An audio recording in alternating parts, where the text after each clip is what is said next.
Hello everyone. आज चलिए बात करते हैं वोकैब्स जो कि एसएससी, बैंक, सीडीएस, एनडीए कुछ इस तरह के एग्जाम्स में बार बार पूछे गए हैं। तो फ्रेंड्स, आज हम लोग बात करेंगे मर्डर या किलिंग को डिनोट करने वाले स्टेटमेंट के बारे में। ऐसे कई क्वेश्चन हम लोगों के एग्जाम में पूछे जाते हैं वोकैब्स के बेसिस पर, जिसमें आने वाला सेंटेंस किसी के मर्डर या किलिंग की बात करता है फ्रेंड्स। तो चलिए आज ऐसे ही हम लोग स्टेटमेंट के बारे में बात करेंगे, जिसमें अलग अलग पर्सन या एनिमल्स के मर्डर की बात की गई होगी। और ऐसे स्टेटमेंट के लिए एक वर्ड क्या बनेगा फ्रेंड्स, उस पर बात करेंगे। क्योंकि हम लोगों को ये कंफर्म होगा कि हम लोगों के एग्जाम में, इट मीन चाहे हम एसएससी की बात करें, बैंकिंग, सीडीएस, एनडीए की बात करें या और भी किसी दूसरे कॉम्पिटिटिव एग्जाम्स की बात करें, तो उसमें वन वर्ड सब्स्टिट्यूशन पूछा जाता है। वन वर्ड सब्स्टिट्यूशन का सिंपल सा मतलब होता है फ्रेंड्स, दिए गए सेंटेंस के बदले में लिखा गया एक वर्ड। तो आज हम बात करेंगे ऐसे ही स्टेटमेंट के बारे में, जिसमें किसी ना किसी के मर्डर या किलिंग की बात की गई होगी। अब हम लोग यहाँ पे ये भी समझेंगे कि जब भी हम ऐसे स्टेटमेंट की बात करेंगे फ्रेंड्स, जिसमें किसी के मर्डर की बात की गई होगी या किलिंग की बात की गई होगी, तो ऐसे स्टेटमेंट के लिए जो एक वर्ड बना होता है फ्रेंड्स, आप देखेंगे उसमें CIDE लगा होता है। जब भी हम ऐसे वर्ड की बात करेंगे जिसमें CIDE लगा होता है फ्रेंड्स, तो इसके स्टेटमेंट में किसी के मर्डर या किलिंग की बात आती है। तो चलिए हम लोग ऐसे वर्ड और स्टेटमेंट दोनों के बारे में बात करेंगे, क्योंकि एसएससी, बैंकिंग या सीडीएस, एनडीए या और भी अदर वनडे कॉम्पिटिटिव एग्जाम्स में इस तरह के वर्ड्स काफी ज्यादा पूछे गए हैं। तो हम लोग यहाँ पर ये भी देखेंगे कि वर्ड्स के बेसिस पर सेंटेंस कैसे क्रिएट करें, या अगर सेंटेंस दे दिया हुआ है तो उसके बेसिस पर कौन सा एक वर्ड आंसर उसका बनेगा, या कौन सा एक वर्ड उस स्टेटमेंट के लिए बना हुआ है, इजी वे में कैसे फाइंड आउट करें। तो चलिए शुरू से लास्ट तक इस वीडियो में बने रहिए, ताकि आप बड़े आसान तरीके से पूरे वर्ड को आप समझ पाएं और एग्जाम में पूछा कैसे जाएगा उस पर बात हम लोग क्लियर कर पाए। तो चलिए देखा जाए। आप देखेंगे एक वर्ड आया है एविसाइड। एविसाइड, जिसका मतलब होता है किलिंग ऑफ बर्ड्स। तो फ्रेंड्स, या तो हम एविसाइड के लिए स्टेटमेंट क्या बना हुआ है इसको लर्न कर लें, या इसको समझे, ताकि हमें लर्न करने की, रटने की जरूरत ना पड़े। इजिली हम वर्ड को देख करके ही इसके स्टेटमेंट का गेस लगा सके कि इसकी मीनिंग हो क्या सकती है। तो फ्रेंड्स, आप देखेंगे कि एविसाइड का मीनिंग हम लोगों ने देखा, द किलिंग ऑफ बर्ड्स। अब इस वर्ड के लिए किलिंग ऑफ बर्ड से ही क्यों बनेगा फ्रेंड्स, इसके लिए अगर हम देखें तो आप देखेंगे एविसाइड में एक रूट वर्ड है एवी और दूसरा रूट वर्ड है साइड। आगे चल करके वीडियो में हम लोग रूट वर्ड के बारे में भी बात करेंगे कि रूट वर्ड होता क्या है, और इसके बेसिस पर हम लोग नए नए वर्ड्स कैसे क्रिएट करते हैं। तो पहले हम लोग ये देखेंगे कि एविसाइड एक वर्ड है और ये दो छोटे छोटे शब्दों से मिलके बना है। तो जो सबसे छोटी यूनिट होती है वर्ड की, उसी को रूट वर्ड कहते हैं फ्रेंड्स। तो इसमें आपका एवी और दूसरा रूट वर्ड है साइड। तो एवी का मीन होता है फ्रेंड्स बर्ड्स। एवी एक लैटिन रूट वर्ड है और इसका मीनिंग होता है बर्ड्स, और साइड का मीनिंग मर्डर या किलिंग। तो फ्रेंड्स, जैसे हमें क्लियर हो जाएगा कि एवी का मीनिंग बर्ड होता है, साइड का मीनिंग मर्डर या किलिंग होता है, तो हम इसके लिए स्टेटमेंट बना सकते हैं। साइड का मीनिंग लिखेंगे द मर्डर ऑफ, या फिर द किलिंग ऑफ भी लिख सकते हैं। और चूंकि इसमें एवी भी लगा है, इसलिए हम ऑफ के बाद बर्ड्स लिख लेंगे। तो इस तरह से जब भी हमारे साथ एवी साइड आएगा, तो इजिली हमें पता चल जाएगा कि एवी का मीनिंग बर्ड्स होता है और साइड का मीनिंग मर्डर होता है या किलिंग होता है। तो इजिली हम लोग इसके लिए एक स्टेटमेंट बनाएंगे, द किलिंग ऑफ या फिर द मर्डर ऑफ बर्ड्स। तो फ्रेंड्स, साइड का मीनिंग मर्डर भी आप लिख सकते हैं, किलिंग भी लिख सकते हैं। तो जैसे ही किसी वर्ड में आपको साइड दिखाई दिया, CIDE, तो तुरंत समझ जाना है कि इसके लिए जो स्टेटमेंट बनेगा उसमें किसी के मर्डर या किसी के किलिंग की बात आएगी। तो हम लोग यहाँ पर थोड़ा ये भी समझने की कोशिश करेंगे फ्रेंड्स कि वर्ड से हमने स्टेटमेंट तो बनाना सीख लिया, क्या अगर हम लोग स्टेटमेंट को लेकर के वर्ड्स बनाना चाहें तो पॉसिबल है? बिल्कुल पॉसिबल है। हम लोग यहाँ पे देखेंगे कि अगर हमारे एग्जाम में क्वेश्चन पेपर में स्टेटमेंट दे दे रहा है, तो हम कैसे कंफर्म करेंगे कि इस स्टेटमेंट के लिए एक वर्ड जो 4 ऑप्शन दिए जाएंगे उसमें से एक कौन होगा।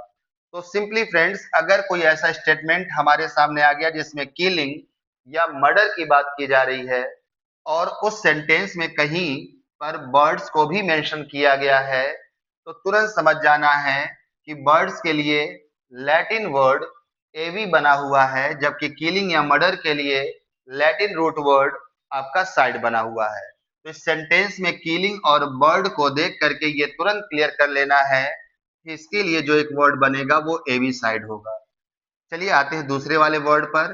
पहले वर्ड से सेंटेंस कैसे क्रिएट करेंगे और फिर ये जानेंगे कि सेंटेंस अगर दिया है तो उसके लिए एक वर्ड क्या होगा, उसे कैसे कंफर्म करेंगे। तो यहाँ आप देखेंगे एपी साइड लिखा है जिसका मीनिंग होता है द किलिंग ऑफ बीज।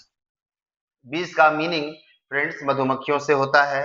आप देखेंगे कि यहाँ भी साइड लगा हुआ है, इसका मतलब इसका जो स्टेटमेंट बनेगा उसमें किलिंग या मर्डर की बात आएगी। और एपी लगा है तो एपी का मीन फ्रेंड्स बीज से होता है, मधुमक्खियों से होता है। इस तरह से अगर एपी साइड का हम स्टेटमेंट लिखें तो यहाँ पर द मर्डर ऑफ या द किलिंग ऑफ बीज हो जाएगा। और यही इस वर्ड का स्टेटमेंट लिखा भी है। आप देखेंगे एपिसाइड के लिए स्टेटमेंट लिखा है द किलिंग ऑफ बीज। तो इजिली हम इसके लिए स्टेटमेंट क्या होना चाहिए हम लर्न कर सकते हैं, क्योंकि एपी का मीनिंग ऑलरेडी बीज मैंने बताया। साइड का मतलब हो गया आपका द मर्डर ऑफ या द किलिंग ऑफ, और इस तरह से इसका स्टेटमेंट द किलिंग ऑफ बीज बन जाएगा फ्रेंड्स। अब हम लोग ये भी जानने की कोशिश करेंगे कि अगर हमारे सामने स्टेटमेंट दिया हुआ है तो इस स्टेटमेंट के लिए एक वर्ड क्या हो सकता है। तो इसको अगर देखा जाए तो मैंने अभी बताया कि बीज को लैटिन रूट वर्ड में एपी कहा जाता है, जबकि किलिंग या मर्डर को हम लोग CIDE से इंडिकेट करते हैं। तो इस तरह से सेंटेंस में जब भी किलिंग या मर्डर की बात की गई हो, किसकी, बीज की, तो हम यहाँ सिंपली समझ पाएंगे कि इसके लिए जो एक वर्ड बनेगा वो एपी साइड बनेगा फ्रेंड्स। आइए नेक्स्ट वर्ड पे बात करें। आपका नेक्स्ट वर्ड है फ्रैट्रीसाइड। यहाँ भी CID लगा है तो फिक्स हो गया कि इसका जो स्टेटमेंट बनेगा उसमें मर्डर या किलिंग की बात होगी फ्रेंड्स। और यहाँ फ्रैट्री लिखा है तो फ्रैट्री का मीन होता है ब्रदर। लैटिन रूट वर्ड जो फ्रैट्री है उसका मीनिंग इंग्लिश में होता है ब्रदर। तो आप देखेंगे फ्रैट्री का मीनिंग ब्रदर हो गया, CIDE का मीनिंग द मर्डर ऑफ या द किलिंग ऑफ। इसका मतलब ये हो गया कि इसका जो स्टेटमेंट बनेगा वो हो जाएगा the murder of one's brother.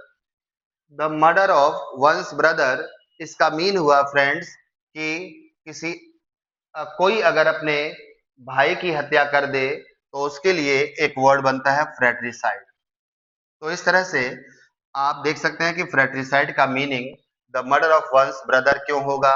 अगर स्टेटमेंट दिया है तो इस स्टेटमेंट के बेसिस पर हमारा फ्रैट्रिसाइड वर्ड होना चाहिए। इसको कैसे हम कंफर्म करेंगे, तो कभी भी स्टेटमेंट में मर्डर या किलिंग की बात हो और वहां ब्रदर भी मेंशन हुआ हो, तो इन दोनों शब्दों के बेसिस पर हम ये क्लियर कर लेंगे कि इसका वन वर्ड फ्रैट्रिसाइड बनेगा फ्रेंड्स।